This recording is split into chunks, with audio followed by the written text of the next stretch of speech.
citizens. Of the NDC, it is their party first and nothing else. We have seen how they approach issues of accountability. Mr. Speaker, we in the minority are not against accountability. We believe in accountability, but we are against abuse of human rights.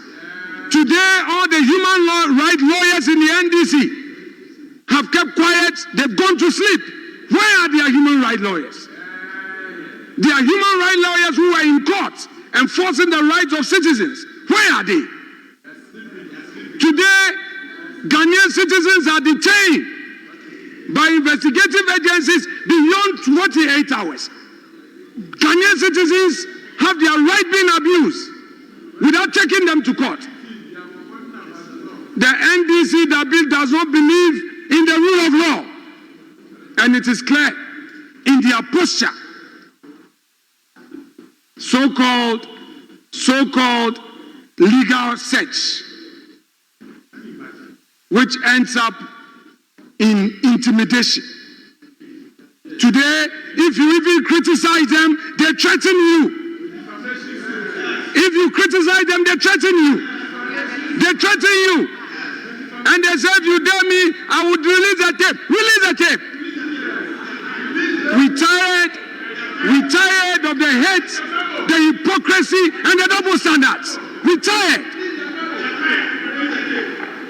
Today, we have two Ghanas.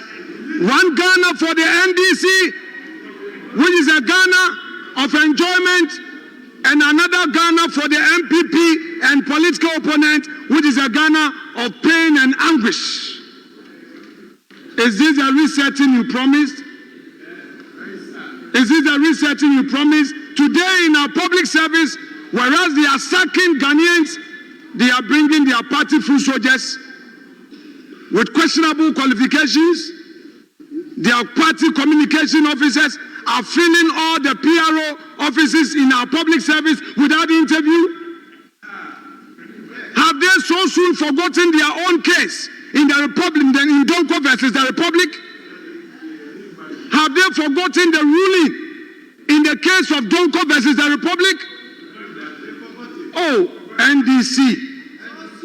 Yatuaba Enuyenhu. Oh, NDC. Ghana for Enuamuhu. But, Mr. Speaker, the people of Ghana take solace in Ngugi Watiengo's "Weep Not Child." Weep not, child, weep not, my darling. With these kisses, let me remove your tears. The ravening clouds shall not long be victorious. They shall not long possess the sky. You, the NDC, we are reminding you, you have only 4 years. The 4 years will soon come. If you spend the 4 years in persecution, your time will come. Your ravening clouds shall not long be victorious. They shall not long possess the sky. The power you have today is like an ice block. It started melting from December 8th, January 8th, and it will melt until the next elections. Utilize the power wisely. We want employment. The Ghanaian youths are unemployed. Many of the youths you are sending home. What should they go and eat? To a debate. This is what has happened over the 8 years. State-owned enterprises have collapsed. Ghana Water Company in 2016 was solvent, and it had a total fund of 2.4 billion as profit. Metro Mass Limited made a profit of 66 million.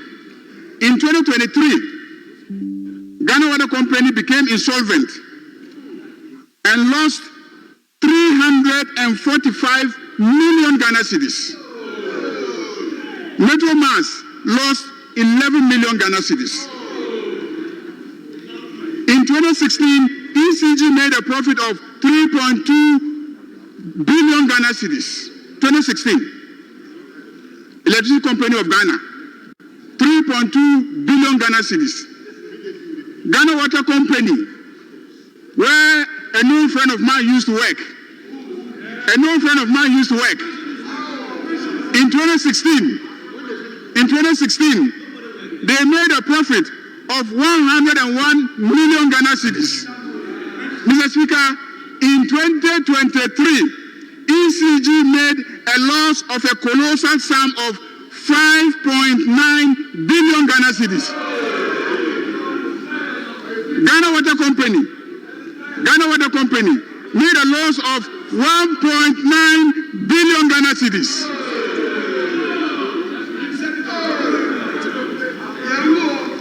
Mr. Speaker, this is what John Dramani Mahama has to reset. Mismanagement of the economy. Ghana lost 720 million as a result of the SML deal. That is a Strategic Mobilization Limited deal. KPMG audit report showed that we paid 720 million from the 2.45 billion Ghana cedis revenue generated through the e-levy, ESLA levy. Mr. Speaker, this is what happened. Clear criminal mismanagement of the economy. Mr. Speaker, clear criminal mismanagement of the economy. So there must be prosecutions. There must be prosecutions. And so you cannot stand here and complain when prosecutions are taking place. Because there was criminal mismanagement of the economy. No prosecutions. Mr. Speaker,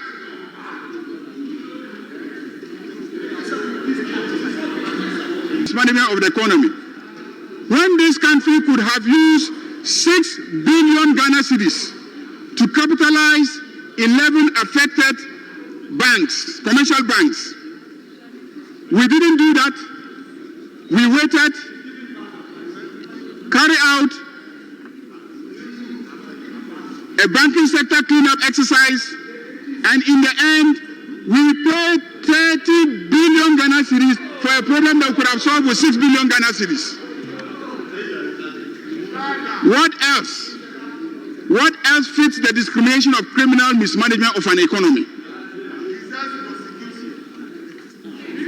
And the finance minister in the budget indicated that even after spending the 30 billion Ghana cedis in the cleanup exercise, we still need 10 billion Ghana cedis. And NIB and ADB need 2.2 billion Ghana cedis. We need all that to be able to restore the health of our banking sector. As a result of the criminal mismanagement of our economy, we have lost control over our economy because our own indigenous banks have all collapsed, and it is the foreign banks that are in charge, and we have lost control over our economy. So when you lose control over the financial sector, you lose control over your economy. Mr. Speaker, let's continue the discussion of criminal mismanagement of the economy. In 2018, a certain finance minister went for Eurobonds of $2 billion US dollars. In 2019, $3 billion US dollars. In 2020, $3 billion US dollars. In 2021, $3.3 billion US dollars.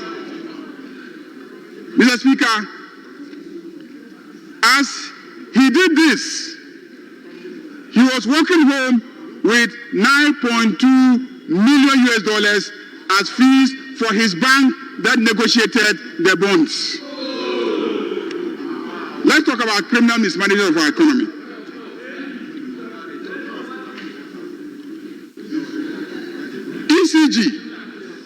ECG paid $12 million, which is 186 million Ghana cedis to Haptel for a contract to upgrade and replace its obsolete systems.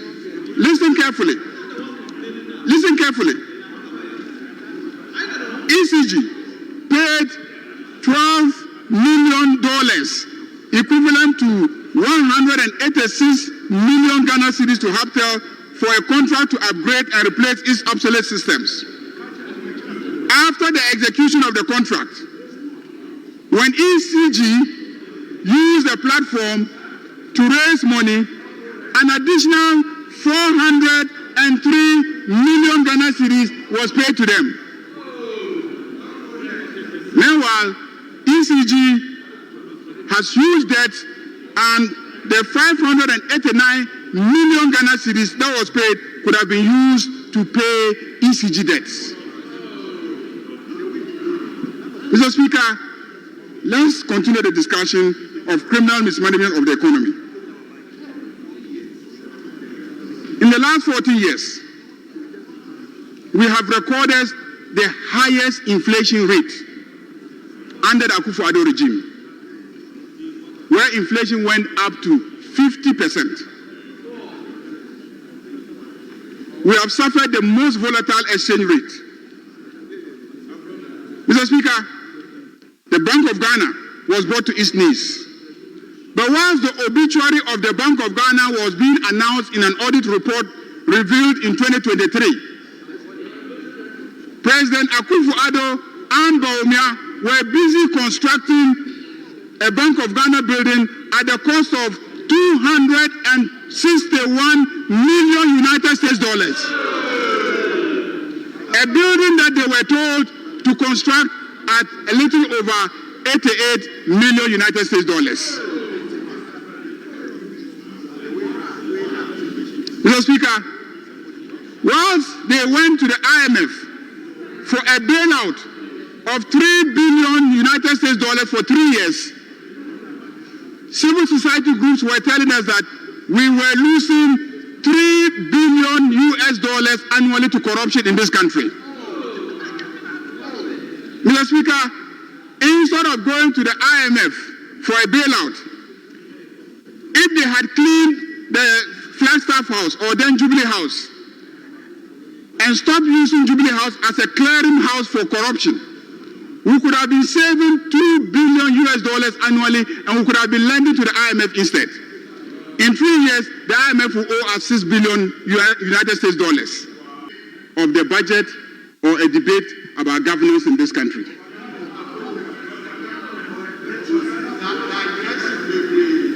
Mr. Speaker, in order that listeners are not confused, I want to restate that the debate is of the budget policy that was presented to this House and not governance generally. Mr. Speaker, the budget clearly establishes President John Dramani Mahama as a talk and do president of Ghana. Talk and do president of Ghana. Mr. Speaker, President John Dramani Mahama promised to abolish e-levy. E-levy, Yamutu. E-levy abolished. Talk and do president. President John Dramani Mahama promised to abolish the betting tax. Betting tax, Yamutu. Talk and do president. President John Dramani Mahama promised to abolish emission levies. Mr. Speaker, the budget policy promises to do that. Talk and do president. Mr. Speaker,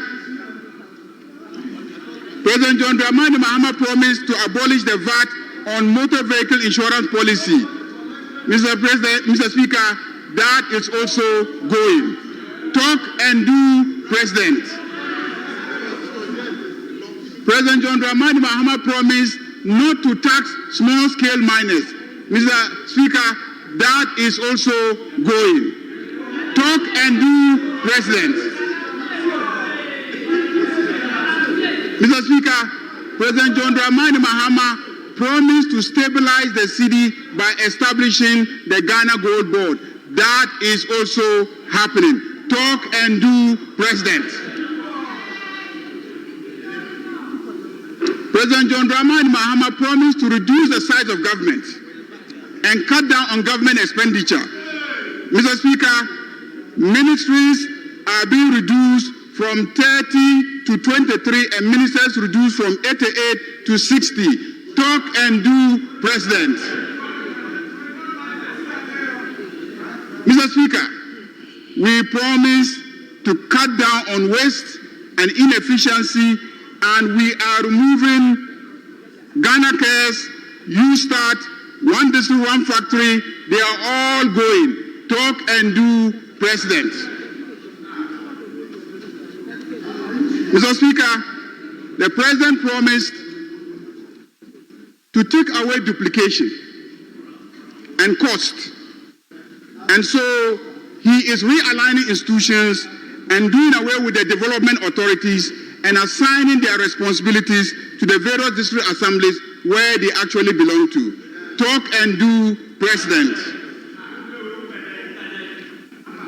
Mr. Speaker, our national health insurance system was collapsing because of capping. President John Dramani Mahama promised to remove capping so that the full allocation will go to the levy so that our health insurance system will function again and healthcare delivery will work for Ghanaians again. That is happening in this budget. Talk and do, President. Mr. Speaker, he promised to give the full allocation for roads to the roads fund and take away the capping there as well so that our roads will get better. And that is happening in this budget. Talk and do, President. Mr. Speaker, due to capping of GET Fund could not complete all the E-blocks across the country. Schools were struggling for renovation. Education was struggling for funding. This budget will remove the capping and GET Fund will get its full allocation and our schools will work again. Talk and do, President. Mr. Speaker, our energy sector, which is in a major crisis due to lack of investments, is being addressed. John Dramani Mahama promised to fix the energy sector, which is in crisis, and this budget seeks to reduce the GNPC share of net carried and participating interest from 30% to 15% and fully restore transfers to GNPC and cap road funds. And the money goes to the road funds. What will road funds use the money for? To pay for roads. Is that not infrastructure? Is that not what the big push is about? When we uncap GET Fund and the resources go to GET Fund and they complete our E-blocks, is that not infrastructure? Is that not big push? When we uncap NHIL levy and the money goes, some of the money will find their way to health infrastructure. Is that not big push? Doesn't it give a big push? When we uncap GNPC funds and they invest in the energy sector, is that not going to give infrastructure a big push? When we amend the mineral investment fund and the allocations now go for infrastructure, is that not a big push? Mr. Speaker, it is obvious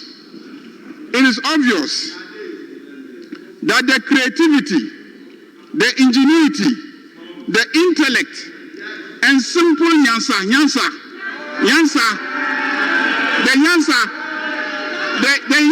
that has gone into crafting this budget. Honorable Ayariga, what do you mean by nyansa? Nyansa means common sense. Common sense. Mr. Speaker, wisdom, the creativity, ingenuity, intellect, and wisdom that went into the crafting of this budget, is unparalleled in the history of budgets in this House. Mr. Speaker, it is obvious that my Nkiti minority need a crash course in budget analysis to understand this budget. Honorable Ayariga, what is Nkiti? my small minority, in kitty, micro minority, they need a crash course in Atuforcing Budget Analysis 101 so that they can understand how this budget is crafted. You don't just look at 13 billion to big push and say, oh, you are not committed to your infrastructure agenda. Big push is to push infrastructure. And there are several allocations that will deal with the problem of infrastructure. All that put together will make sure that infrastructure objective is achieved. Mr. Speaker,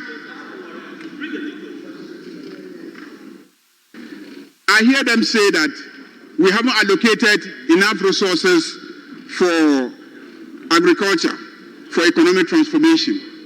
Mr. Speaker, it is obvious that our agriculture for economic transformation is founded on a big investment in agricultural infrastructure. More irrigation, more roads to farming communities, more warehouses. These are infrastructure ticket items. So the big push, ask yourself, where is the money going to? Agriculture is one of the key focal areas of the big push resource. So don't just look at the 1.5 billion and say that that is the only allocation to infrastructure or for agriculture. That is why I say that there is a need for a 101 crash course in budget analysis so that we understand the ingenuity, the wisdom, the nyansa that has gone into the crafting of this budget. Mr. Speaker, my colleague, Kojo Opon Kuruma Honorable, said we are not putting our money where our values are. Mr. Speaker, if you look at this budget, it clearly addresses our big ticket items. Mr. Speaker, we promised the Gold Board to stabilize the city. I hear you talk about the private sector being the engine of growth. I heard the minority leader ask questions. What are you doing for the private sector? The private sector is not asking you for tax waivers. No matter what tax waivers you give to the private sector, if your city is not stable, they will never make it. If your inflation is as high as 50%, they will never make it. If your cost of borrowing is 30%, they will never make it. No matter how much tax discounts you give to them, no matter how much tax waivers you give to them, one single intervention, stabilizing the city, making sure there is a certainty in that department, and you will see how much boost we will give to our private sector. That is why the Gold Board is an important instrument, and we have allocated 43 billion for that. Mr. Speaker, 4.3 billion for that. Mr. Speaker, 43. Mr. Speaker, we have made provision for the no academic fee policy. We have made provision for free sanitary pads. We have made provision for the Akosombo Dam spillage. We have made provision for free SHS, free textbooks, school feeding program, capitation grants, road fund, district assembly common fund, getting 80% of their allocation. Every single priority of this government has been provided for in this budget. That's how you know that we are committed to the promises that we made to the people of this country. Mr. Speaker, let me say for emphasis that since President Nkrumah, no president has taken bold steps to strengthen social protection in one single budget like John Dramani Mahama has done this year. No single president in one budget, from healthcare to education to local governance, every sector, wherever social welfare is implicated, significant allocation has been made. Mr. Speaker, we have a number of social interventions that we can boast of in the budget statement. the no academic fee policy implemented, free tertiary education for persons with disability provided for, free primary health care, has seen a lot of mismanagement, and the budget has captured that. Our city suffered significant decline over the 8 years period, from an exchange rate of 3.9 Ghana cedis in 2017 to 15 Ghana cedis in 2024. The worst depreciation ever in the history of our country. This is where we are coming from.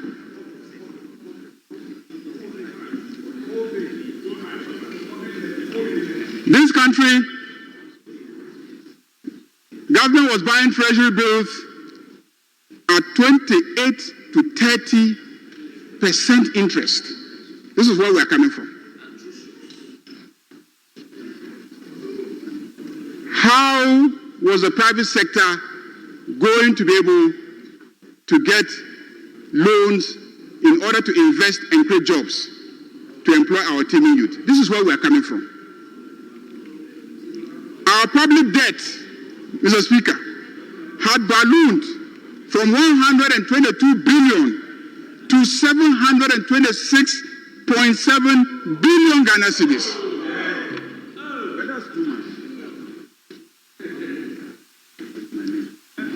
Per capita GDP growth had worsened from 6% in 2016 to about 2% in 2023.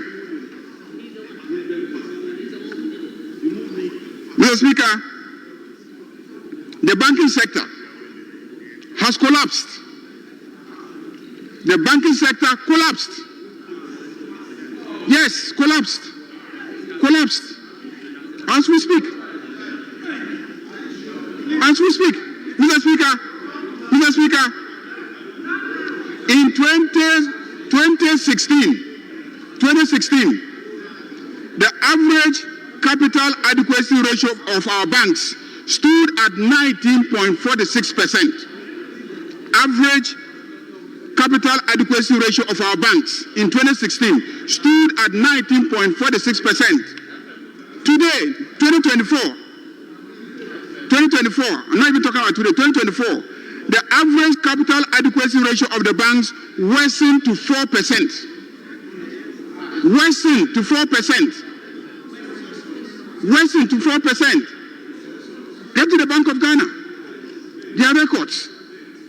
Their records. Mr. Speaker, the banks have collapsed. Mr. Speaker, let's go to non-performing loans of existing banks. In 2016, average non-performing loans of banks stood at 20%. In 2024, average non-performing loans of banks stood at 40%. 40%. Not only the businesses are collapsing and they are unable to pay their loans. That's how bad it is in the banking sector. The DDP program compelled banks to impair 3.64 billion Ghana cedis. It means that is how much the banks lost to the debt exchange program. 3.64 billion Ghana cedis. Mr. Speaker, the central bank itself, the lender of last resort, has collapsed. It has become insolvent.